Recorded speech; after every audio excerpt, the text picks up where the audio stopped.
اپنے موضوع پر ایک بات کہتے ہوئے مجھے موضوع دیا گیا ہے کہ اسلامی معاشرے کی تشکیل میں عورت کا کردار کیا ہے۔ یہ تو سب سے اہم موضوع ہے، سب سے لمبا موضوع ہے۔ عورت بات چھیڑ دے تو وہ مختصر نہیں ہوتی، اور عورت کی بات چھڑ جائے تو وہ مختصر نہیں ہوتی۔ عورت خود بھی مختصر بات نہیں کرتی، اور عورت کی بات کی جائے تو وہ مختصر نہیں ہوتی۔ لیکن مجھے بہرحال ایک بات کہنی ہے کہ اسلامی معاشرے کی تشکیل میں عورت کا رول کیا ہے۔ اگر اس سے پہلے ہم یہ کوئی بات ذہن میں رکھیں کہ اس کا حیثیت کیا ہے، تو رول تو حیثیت کے بعد طے ہوتا ہے کہ اس کا مقام کیا ہے، اس کی حیثیت کیا ہے، اس کا اسٹیٹس کیا ہے، تو اس کا پھر رول آگے اگلی بات ہوگی کہ اس کا رول کیا ہے۔ بہت دلچسپ موضوع ہے اور لمبا موضوع ہے، پھر کسی موقع پر چھوڑتے ہوئے ایک واقعہ عرض کر کے اجازت چاہوں گا۔ کچھ عرصہ پہلے کی بات ہے، کوئی 5-7-10 سال پہلے کی بات۔ واشنگٹن میں جاتا رہا ہوں تو وہاں ہمارے دوست ہیں مولانا عبدالحمید اصغر، بہاولپور کے، تو وہ ایک مسجد ادارے میں ان کے یہاں میں بیٹھا ہوا ناشتے میں۔ اب میں انگریزی نہیں جانتا، ان پڑھ آدمی ہوں، تو وہ بیٹھا ہوا تو واشنگٹن ٹائمز وہاں کا مشہور اخبار ہے دنیا کے بڑے اخباروں میں، تو وہ آیا تو مولانا وہ مجھے خبریں سنا رہے ہیں، اور ایک جگہ چونک گئے۔ انہوں نے کہا کہ یار آج تو بڑا زبردست فیچر ہے واشنگٹن ٹائمز میں، بر صغیر کے دینی مدارس کے حوالے سے بڑا دلچسپ فیچر ہے پورے صفحے کا۔ اچھا، میں نے کہا کیا ہے؟ تو نے کہا بہت اچھے عنوانات ہیں بھائی۔ میں نے کہا نہیں، یہ اس کو تھوڑا سا سنائیں مجھے، کیا ہے یہ؟ کیسے ہو سکتا ہے کہ واشنگٹن ٹائم بر صغیر کے دینی مدارس کے بارے میں اتنا اچھا فیچر دے؟ کوئی بات ہوگی۔ میں نے کہا نہیں، یہ بہت اچھا لکھا ہوا ہے۔ وہ ایک واقعہ اسے رپورٹ کیا تھا واشنگٹن ٹائمز نے کہ ہندوستان میں حیدرآباد دکن میں ایک جامعہ ہے، بڑا دینی ادارہ ہے، دارالعلوم حیدرآباد کے نام سے ہے غالباً۔ تو وہاں کے مفتی صاحب کا ذکر کیا تھا کہ انہوں نے وہاں کی اپنی کچھ فاضلات کو، جو فارغ تھیں، فاضل ہوئیں، فاضلات کو افتاء کا کورس کروا کے مفتیہ بنایا، اور ان کو ایک چینل دے دیا کہ تم نے یہاں سے فتوے دینے ہیں، اور اعلان کر دیا کہ عورتوں کو اگر مسئلہ پوچھنا ہو تو اس نمبر پر ان عورتوں سے، یہ مفتیات ہیں، خود نگرانی فرما رہے ہیں۔ یہ واقعہ یہ رپورٹ کیا کہ حیدرآباد دکن کے دارالعلوم کے بڑے مفتی صاحب نے ایک چینل بنایا، نیٹ کو بنایا ہے، اور اس پر مفتیات ہے، پینل ہے، خود نگرانی کرتے ہیں، اور شام کا وقت مقرر ہے 5 سے 7 تک۔ عورتیں اگر مسئلہ پوچھنا چاہیں تو اس سے مسئلہ پوچھ سکتی ہیں۔ تو یہ ایک رپورٹ کر کے تو بڑے اچھے انداز میں رپورٹ کی۔ میں نے کہا نہیں، کچھ بات ہوگی، کچھ آخری جملے مجھے بتائیں کیا ہے۔ تو اس میں یہ جملہ لکھا اس نے، آخری جو یہی ہوتا ہے، آخری ان کی تکنیک یہی ہے، چھوٹا موٹا صحافی میں بھی ہوں کہ بات کیسے کی جاتی ہے، اور تو آخری ایک جملہ تھا، یہ پورا واقعہ بڑی تفصیل کے ساتھ رپورٹ کر کے، کہ اب مسلمان عورت کے معاملے میں اپنے طرز عمل سے ہٹ کر مغرب کا طرز عمل قبول کرتے جا رہے ہیں۔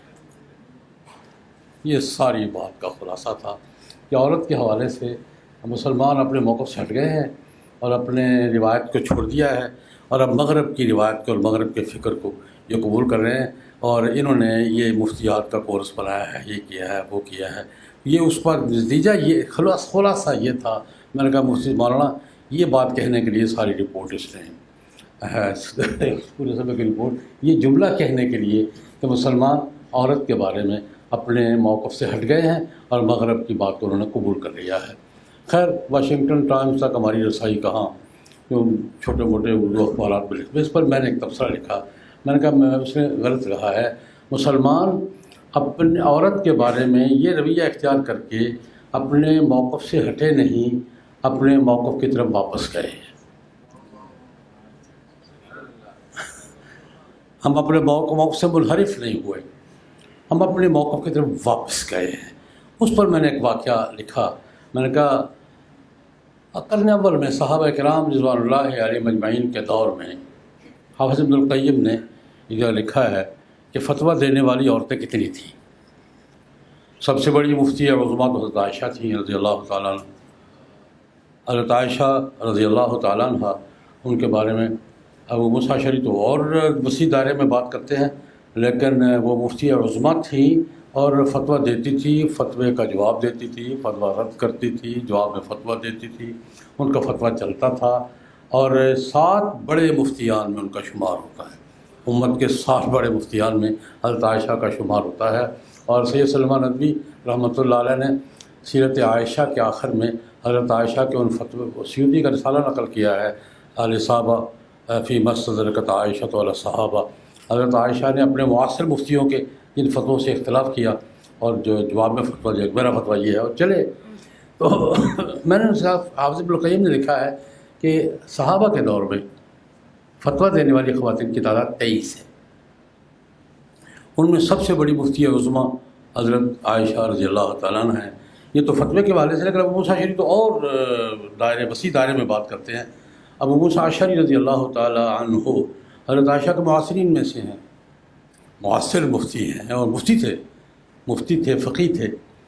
وہ کہتے ہیں کہ ما اشکل علینا اصحاب محمد صلی اللہ علیہ وسلم قط الا وجدنا فیہ علما، کہ ہم صحابہ کرام کو کبھی بھی کوئی مشکل پیش نہیں آئی کہ حضرت عائشہ رضی اللہ عنہ کے پاس اس کا حل نہ ملا ہو۔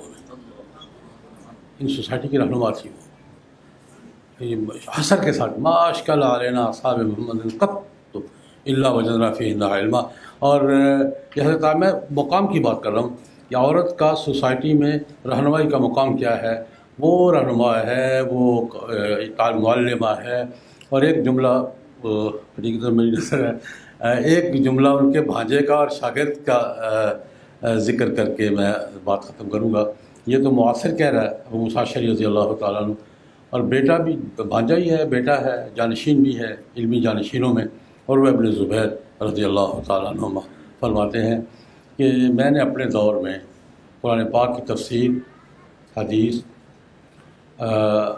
اس کے ساتھ یعنی تاریخ اور ادب و شعر اور خطابت اور طب، ان علوم میں حضرت عائشہ سے بڑا کوئی عالم نہیں دیکھا۔ تو میں پہلے نقطے پہ ہی رکیا ہوں کہ عورت کا معاشرتی سٹیٹس کیا ہے۔ جناب نبی کریم صلی اللہ علیہ وسلم نے تو اسے گھر کی حاکمہ کہا ہے۔ والمرأۃ راع، اگر راعی کا معنی حاکم ہے تو والمرأۃ راعیۃ فی بیت زوجہا، گھر کے باہر کا، اوپر کا حکمران مرد ہے، اندر کی حکمران عورت ہے، اور اندر کی حکمران ہوتی بھی عورت ہی ہے، واقعتاً بھی یہی ہے۔ والمرأۃ راعیۃ فی بیت زوجہا، یہ معلمہ ہے، یہ رہنما ہے، یہ رہنمائی کرنے والی ہے، استاد ہے۔ اور ایک بات شامل کروں گا کہ دیکھیں علم ہم تک منتقل ہوا ہے۔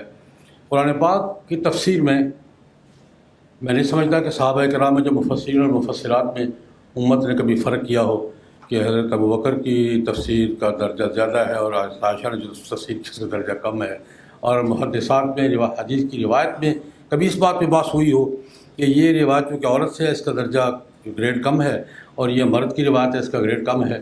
بلکہ اگر کہیں ترجیح ہے، چار دیواری کے اندر کی روایت ہے، عورت کی روایت کو ترجیح ہوتی ہے۔